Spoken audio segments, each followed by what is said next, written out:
He gave me the name No Cigar Ananda, I thought it was because of the bliss of not having to smell any cigar smoke in his satsangs, but no, he said, I gave you that name because you're very close to enlightenment.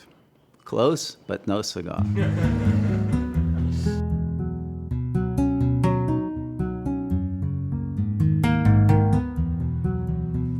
But it is true that it's sometimes very hard to tell a comedy from a tragedy. In fact, I know a guy who is he actually runs a small ashram somewhere in Central America. It's a very small, very poor, nobody comes, because, people don't get it in Central America. What's an ashram? They never heard of such a thing. So, nobody gives donations, nobody comes to achieve enlightenment. People don't understand the concept, so. Anyway, he didn't care about that because he was in bliss, frankly, So one day he's sitting with a few of his disciples, and he's meditating in a beautiful, blissful way. And suddenly a light, not these kind of lights, but a light brighter than 1,000 suns is in the middle of the space. And he's shocked, really, to see this light out there. It's usually in there, So, and the light says, because of your faithfulness, I will give you whichever you wish, infinite beauty, infinite wealth, or infinite wisdom. He said, well, of course, infinite wisdom, please. And then there's a bolt of lightning, and the voice says, done, and the light disappears. He's sitting there in his wise samadhi, not saying a word. Finally, one of his disciples says, Nu, what did you learn? Tell me the wisdom. I should have taken the money.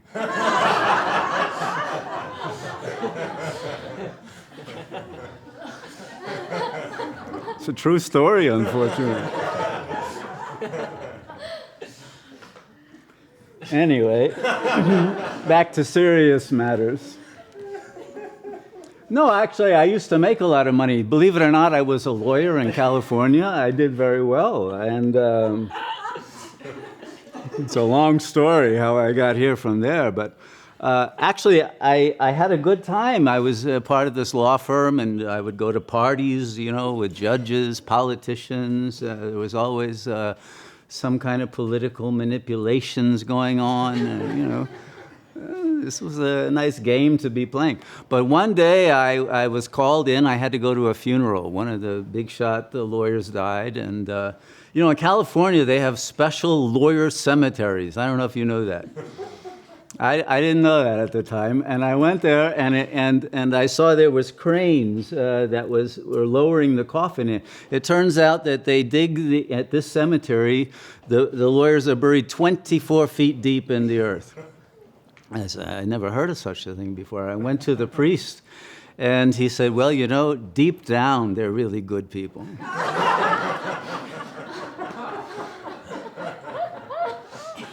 So I realized I have to leave this career, I don't want to end up down there. So anyway.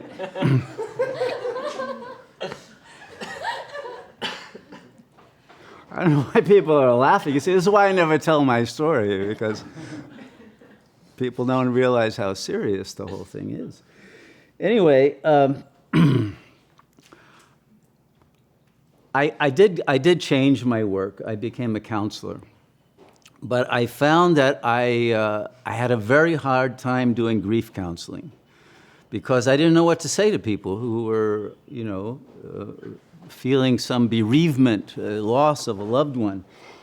And I remember one time I had become a minister by this time and given up the law profession. And one of the young women who would come and meditate with me, she was crying. And after the satsang, she came up to me and she said, my father died last night. He passed away.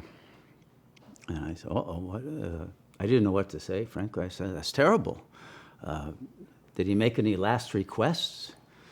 And she said, well, as a matter of fact, he did. He said, Mary, please put down that gun. I said, Mary, I didn't know what to say to Mary, frankly.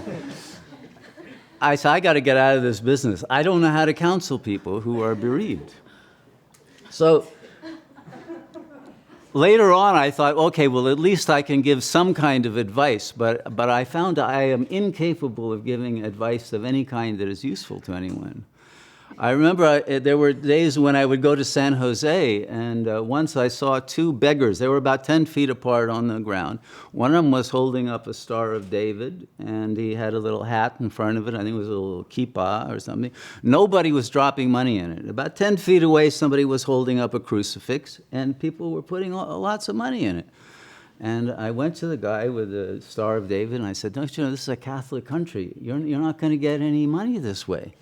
They're all going to go and put the money into this other guy's hat, you know? And the guy turns to the other beggar and he says, Moishe, he's trying to tell us how to run our business.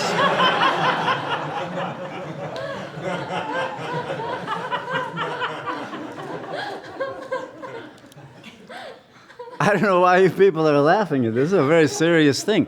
I found I couldn't be a counselor for anybody. So I ended up going to India.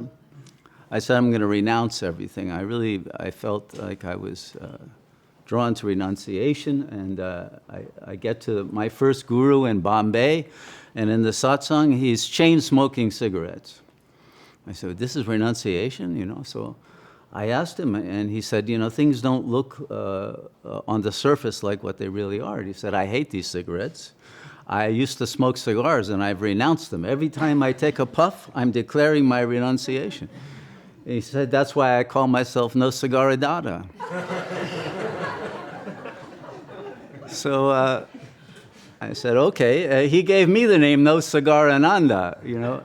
I thought it was because of the bliss of not having to smell any cigar smoke in his satsangs, but no, he said, I gave you that name because you're very close to enlightenment. Close, but no cigar. So, you see, and I obviously couldn't make it as a comedian. I'll tell you the truth, I looked up some figures. It turns out that comedians have a higher suicide rate than almost any other profession, you know. And I said, okay, well, I'm already in a bad enough way. I'm not going to take a chance, you know, on being a comedian. It's gotten so bad now that when a famous comedian dies, you go on the internet and they're always asking one of two questions. Was he a drug addict, or did he happen to have any dealings with Hillary Clinton? You know, it's one of the two. This is the only way out for a comedian.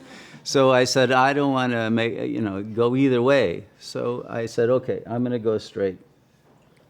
And what I ended up doing was simply going into silence, because you can't really go wrong if you don't try to tell a joke. And I could see why it's very depressing to be a comedian, because 9 out of 10 of your jokes are going to fail. Nobody's going to laugh at them.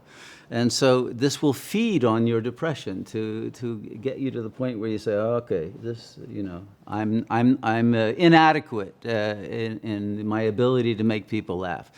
So when I recognized that the whole reason for people to become comedians was the feeling of inadequacy, then I realized, okay, this goes to the very core of the issue with the human ego, all right? Because every human ego feels inadequate, and that's why they like comedy, because they enjoy going to a comic and not laughing. Because then he's the one who's inadequate, you see? And so I realized that the whole thing is a very sadomasochistic profession. You're laughing, you see? So, but I'm trying to tell you the truth. This is very serious. You think I'm trying to be funny, but I'm actually not. So anyway, I found this book called The Laughing Jesus. I like this guy. His name is Timothy Freak. You know, with a name like that, you're going to become a heretic, let's face it. But he has a quote here about, from Hafiz, right, in a book about Jesus. Of course, he's going to quote an Islamic, poet. But I think this is this is not a joke. This is a serious Hafiz poem. And Hafiz is speaking to people who are suffering. He says, I understand your wounds that have not healed. They exist because God and love have yet to become real enough to allow you to forgive the dream. You see? You will not forgive all the suffering that you've had in this dream and refuse to recognize that you dreamed the whole thing up, because God, as yourself, and your own ability to love with a totally open heart, which would heal all of your wounds, are not yet a real enough part of who you are. You haven't come to that recognition that this is a mirage that expresses your internal conflicts that seem to be interpersonal ones or problems in the external world, but they are all always problems of your own heart's internal conflict with itself. Okay, so see, you stop laughing. I can at least be serious sometimes. All right. I want to go back to the Tai Chi philosophy that I gave in some other seminar. I don't remember when. But remember that the first stage is the Wuji,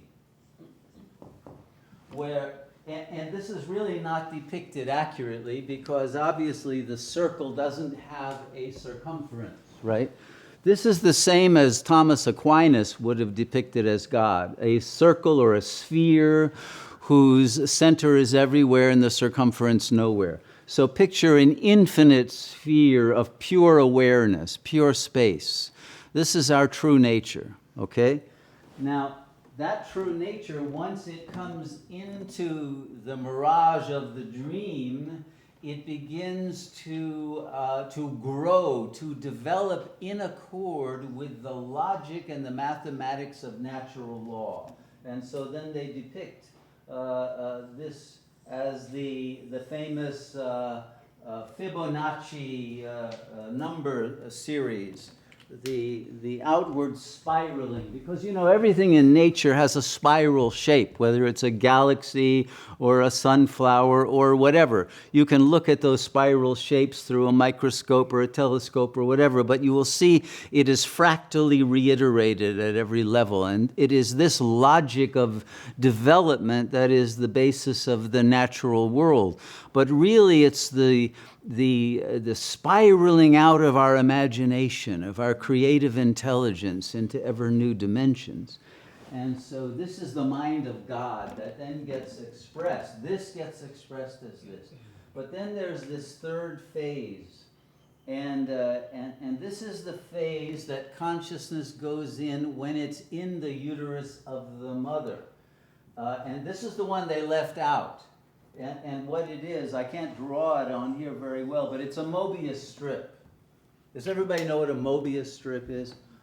It's like a circle, but it has been turned one degree, one turn, and connected so that it seems to have two sides, but it actually has only one side.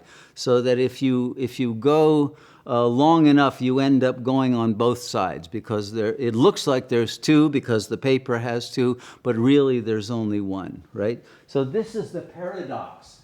This is where both comedy and tragedy come in.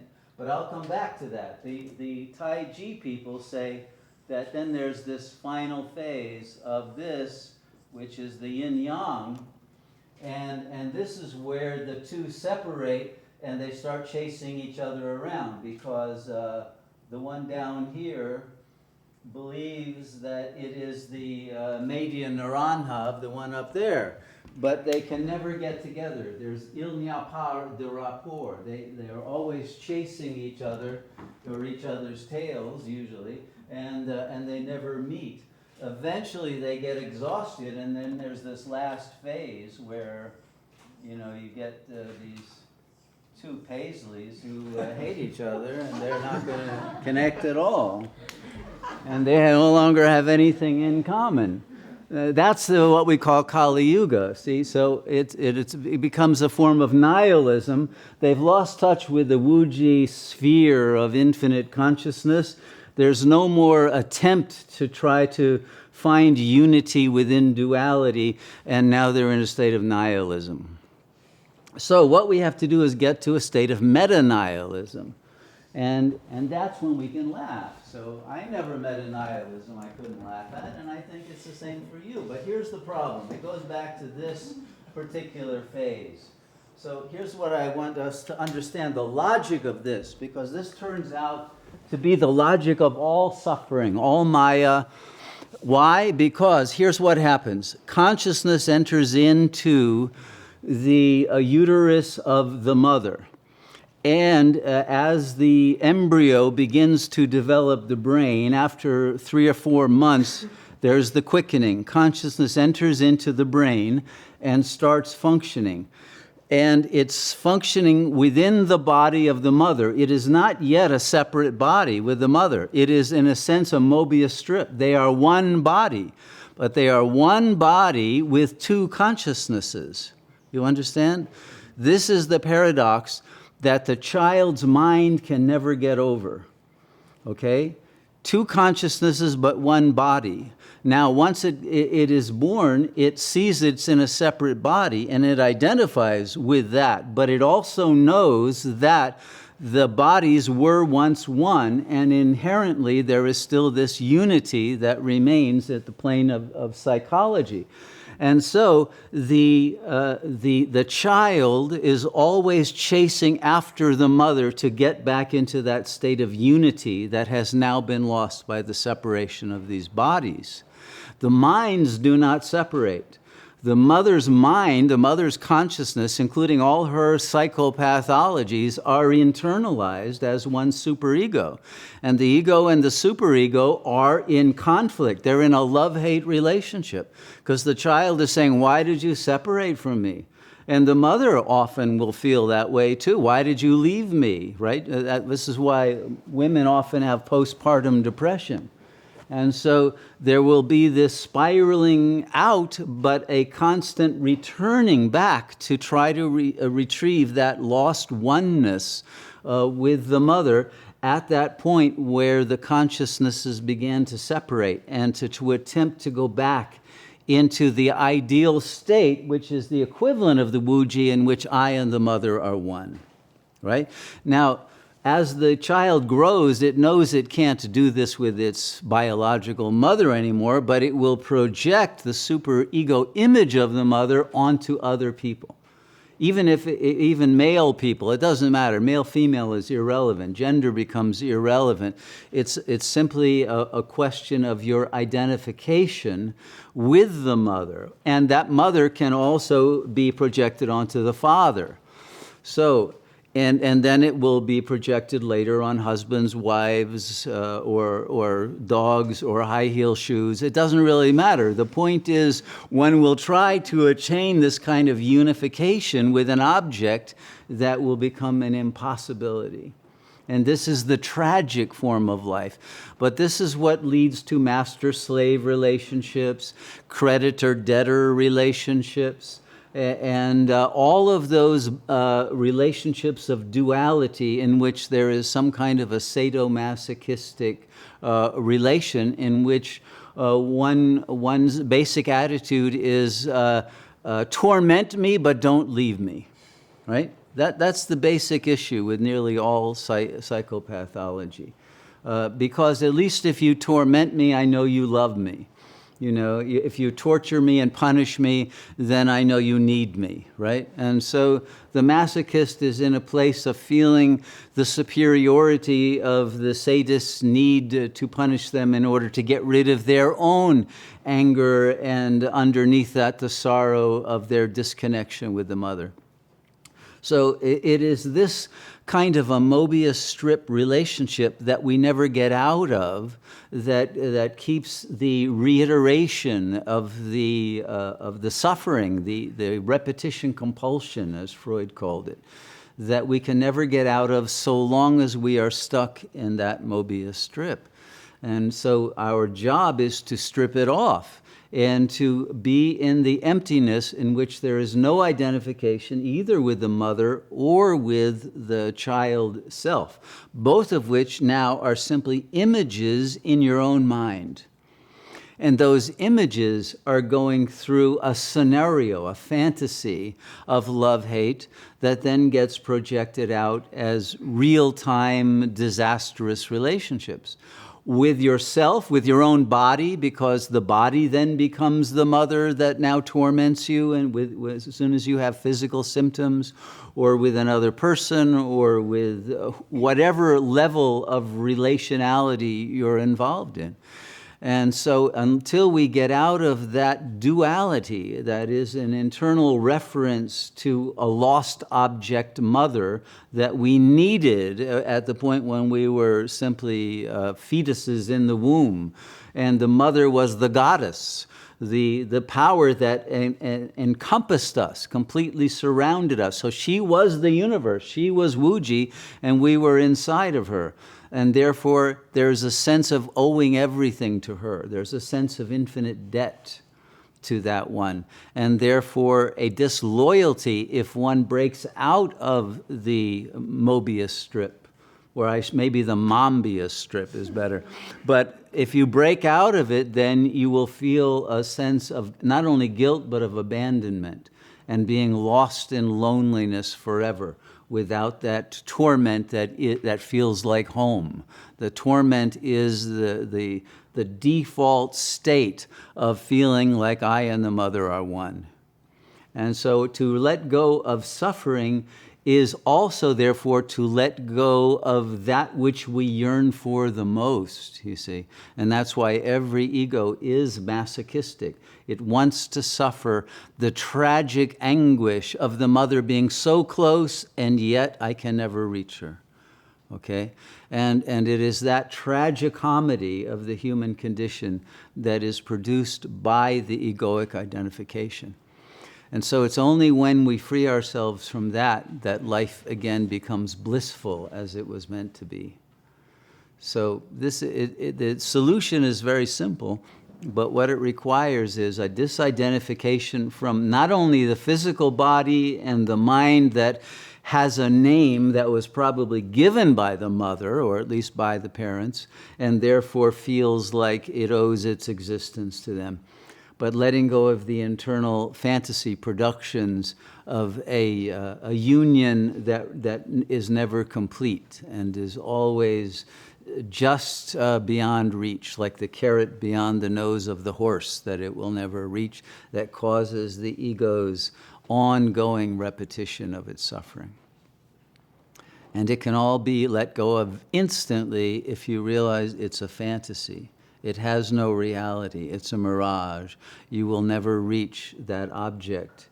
You will never attain satisfaction in any relationship with anyone or anything in the world. Only by return to that source that is beyond the world and yet which you are, will there be peace and harmony and love and light that is not dependent on circumstances or on the other. And then you will be able to forgive the dream that you have dreamed as your reality.